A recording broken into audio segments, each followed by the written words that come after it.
పాటించాలని ప్రమాదాల నివారణకు కృషి చేయాలని ట్రాఫిక్ సిఐ ప్రణయ్ అన్నారు. జాతీయ రోడ్డు భద్రతా మాసోత్సవాల్లో భాగంగా పట్టణంలోని కలెక్టర్ చౌక్లో ఆటో డ్రైవర్లకు ఆదివారం అవగాహన కార్యక్రమాన్ని ఏర్పాటు చేశారు. రోడ్డు భద్రతా నిబంధనలు తూచా తప్పకుండా పాటించాలని సూచించారు. ఎవరైనా అతిక్రమిస్తే జరిమానాలు విధించడంతో పాటుగా కేసులు సైతం నమోదు చేస్తామని హెచ్చరించారు. సేఫ్టీ అండ్ రూల్స్పై వివరించి వారికి అవగాహన కల్పించారు. ముఖ్యంగా డ్రైవింగ్ లైసెన్స్ కలిగి ఉండాలని, పరిమితికి మించి ప్రయాణికులను ఎక్కించుకోవద్దన్నారు. మద్యం సేవించి వాహనం నడపరాదని, సెల్ ఫోన్లో మాట్లాడుతూ డ్రైవ్ చేయడం చట్టరీత్యా నేరమని పేర్కొన్నారు. ఇక తదితర అంశాలపై విస్తృత అవగాహన కల్పించి వారిని చైతన్యపరిచారు. కొందరికి డ్రైవింగ్ లైసెన్సులు లేకపోవడంతో ఆర్టీఏ అధికారులతో మాట్లాడి జారీ అయ్యే విధంగా చూస్తామని సిఐ తెలిపారు.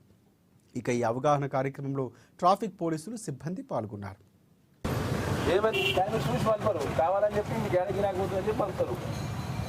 ఈ నేషనల్ రోడ్ సేఫ్టీ అవేర్నెస్ మంత్లో భాగంగా ఈరోజు ఈ కలెక్టర్ చౌక్లో ఉన్నటువంటి ఆటో స్టాండ్కి వచ్చేసి ఈ ఆటో డ్రైవర్స్ అందరితో కూడా ఈ ప్రోగ్రామ్ కండక్ట్ చేయడం జరిగింది. ఈ ప్రోగ్రాంలో భాగంగా ఈ రోడ్స్ సేఫ్టీ అండ్ రూల్స్ గురించి చెప్పడం జరిగింది. అలాగే ఈ ఆటో స్టాండ్లో కొంతమంది దగ్గర డ్రైవింగ్ లైసెన్స్ లేనట్టుగా తెలిసింది, అంటే డ్రైవింగ్ లైసెన్స్ నుంచి బ్యాడ్జ్ నెంబర్ లేనట్టుగా తెలిసింది.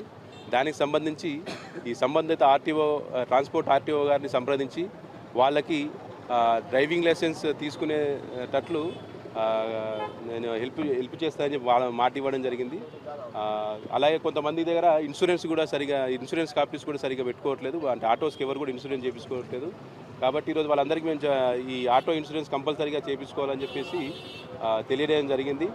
అదేవిధంగా ఈ మధ్యకాలంలో ఈ డ్రంక్ అండ్ డ్రైవ్, ఈ ఆటో డ్రైవర్లు కూడా చాలా మట్టుకు ఈ తాగేసి ఆటోలు నడుపుతున్నారు. సెల్ ఫోన్ చూసుకుంటూ, అలాగే ఇయర్ ఫోన్స్ పాటలు వినుకుంటూ ఆటోలు నడుపుతున్నారు. ఆ విధంగా చేయొద్దని చెప్పేసి మా తరఫున రిక్వెస్ట్ చేయడం జరిగింది.